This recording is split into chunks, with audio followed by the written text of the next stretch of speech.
मोहम्मद अली जिन्ना, कायदे आज़म, father of the nation. हमें कई बार ऐसा लगता है कि हम उनके बारे में सब कुछ जानते हैं, बट डू वी? जिन्ना के बारे में ऐसी 5 बातें जो शायद आपको पता ना हो। 19 साल की उम्र में वो ब्रिटिश इंडिया से आने वाले ऐसे कम उम्र तरीन शख्स बने जिन्हें लंदन में बार में शामिल किया गया, लिंकन्स इन में, जहां उनकी एक पेंटिंग आज भी लगी हुई है। उन दिनों बार में एडमिट होने के लिए लैटिन जैसी क्लासिकल यूरोपीय जबानों पर उबूर लाजमी था। अब जिन्ना साहब तो ये जबानें नहीं जानते थे।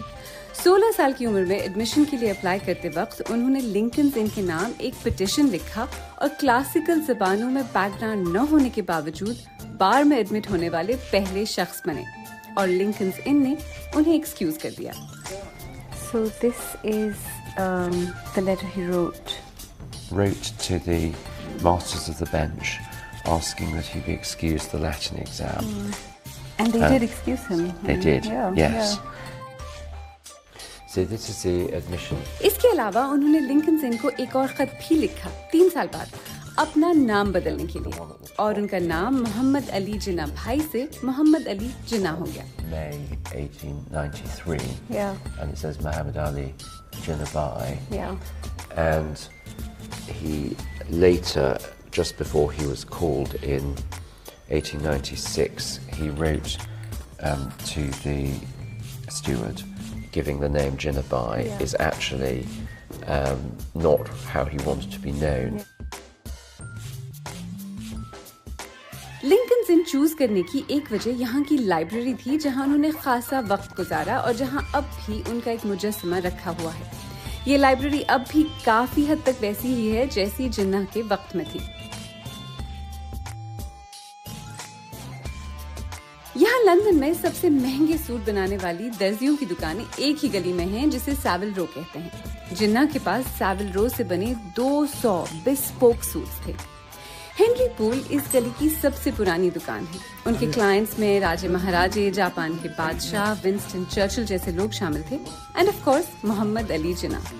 उनके ट्रेडमार्क डबल ब्रेस्टेड सफेद लिनन के सूट्स यहीं बनते थे। हेनरी पूल के पुराने लेजर्स में जिन्ना के नाम की कई एंट्रीज हैं, लिनन के सूट्स, शर्ट्स और interestingly short suits. Yes, the shirts were here. Jinnah was very tall. He was very tall, yes. He was a very good-looking gentleman. He had tremendously square shoulders, so he went for the classic look. Henry pool के मुताबिक जिन्ना ने उनकी दुकान पर तकरीबन 870 pound का खर्चा किया, जो आजकल के हिसाब से 34,000 पाउंड से ज्यादा है। वाह! अपेरेंटली जिन्ना साहब एक सिल्क टाई सिर्फ एक ही बार पहनते थे। एक टाई सिर्फ एक बार। उनके पास टाइज थी कितनी? हिसाब आप खुद लगाएं। Absolutely. No, I think you have one of his, you have an entry in your book. Yeah, there, well, this don't is you? again in the Poole book. It tells the story of many of our dignitaries, of all the people we've made clothes for, and that, of course, there he is the famous white suit we made That's him. the Poole One suit. minute, yeah.